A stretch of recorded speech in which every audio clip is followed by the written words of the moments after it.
बोल सच्चे दरबार की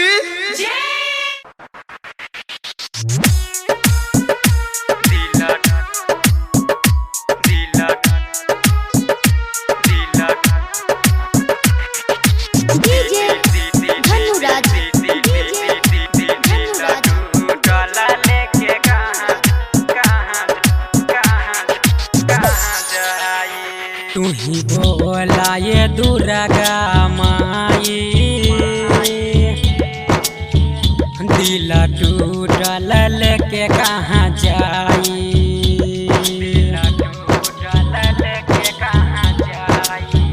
तू ही बोला ये शेरा वाली माई, दिल टूटल लेके कहाँ जाई। तू हमारा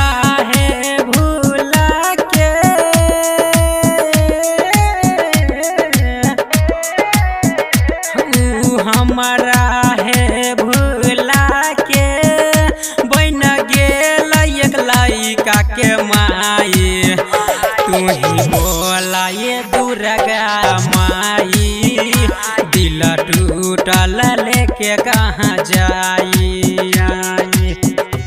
दिल टूटल लेके कहाँ जाई, कहाँ जाई, कहाँ जाई।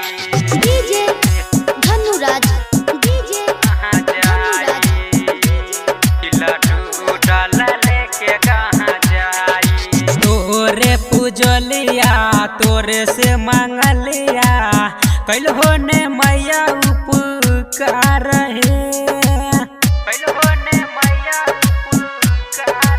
सुनो ना छोरी के उगेलई हमर नहीं भेलई, झूठे के कैल कई प्यार है, बन गेलई के हन कठोर है,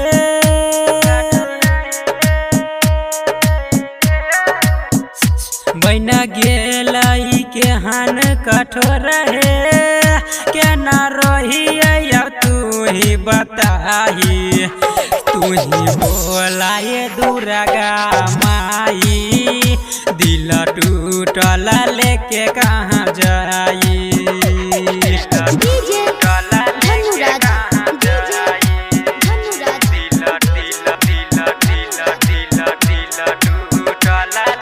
गायक बधेश से चंदन मुकेश से खैने छलई उत क्रिया,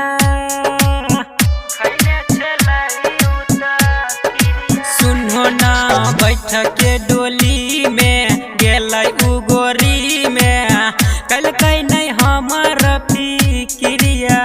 राइटर मुनीलाल शंकर के